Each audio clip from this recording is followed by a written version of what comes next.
Une nouvelle espèce de tortue, des Incas experts en chirurgie et la fin de l'épidémie d'Ebola au Congo.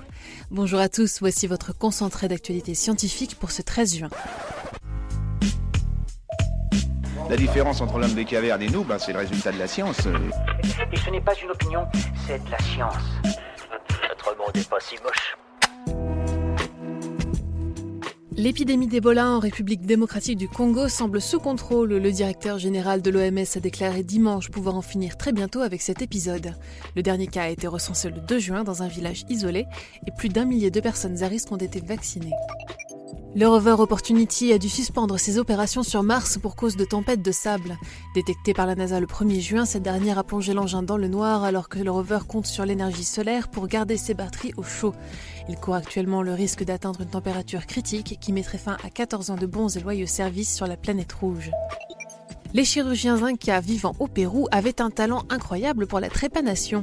D'après une nouvelle étude, le taux de survie à cette procédure durant leur règne était 2 fois plus élevé que lors de la guerre de sécession 300 ans plus tard.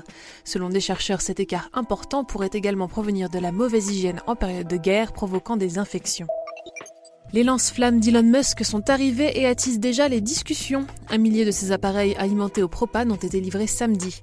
Malgré les mises en garde de la firme, une utilisatrice a déjà mis le feu à sa pelouse synthétique en tentant de cuire un steak. 19 000 lance-flammes sont encore à distribuer alors que l'État de Californie souhaite déjà les interdire. Super, j'adore. Alors écoute-moi bien, je vais essayer d'être clair avec toi. Ouais, génial. Une certaine classe de virus serait responsable, ou du moins en partie, de la maladie de Parkinson.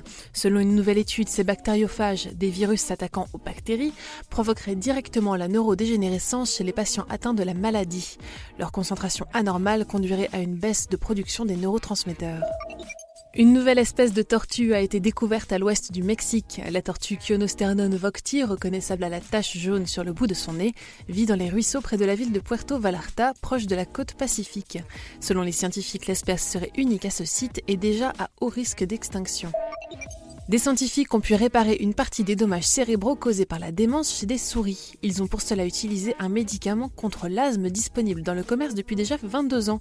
Cette découverte pourrait ouvrir la voie à des traitements pour restaurer les déficiences de la mémoire et des repères spatiaux chez les patients atteints d'Alzheimer. Les baobabs africains sont en crise malgré leur longévité exceptionnelle. Depuis 2005, 5 des 6 plus imposants baobabs sont déjà morts ou ont commencé leur effondrement interne. Des scientifiques ne connaissent pas encore la raison de cette hécatombe, mais pensent que son origine n'est pas naturelle. Le changement climatique est une fois encore le suspect numéro 1. Le podcast Maxi Science a récemment célébré les 10 000 écoutes. Merci à tous d'être aussi nombreux à nous suivre. Comme toujours, nous vous retrouvons demain pour un nouveau concentré d'actualité scientifique. Voilà. Il ne reste plus qu'à vous remercier de votre attention. Au revoir.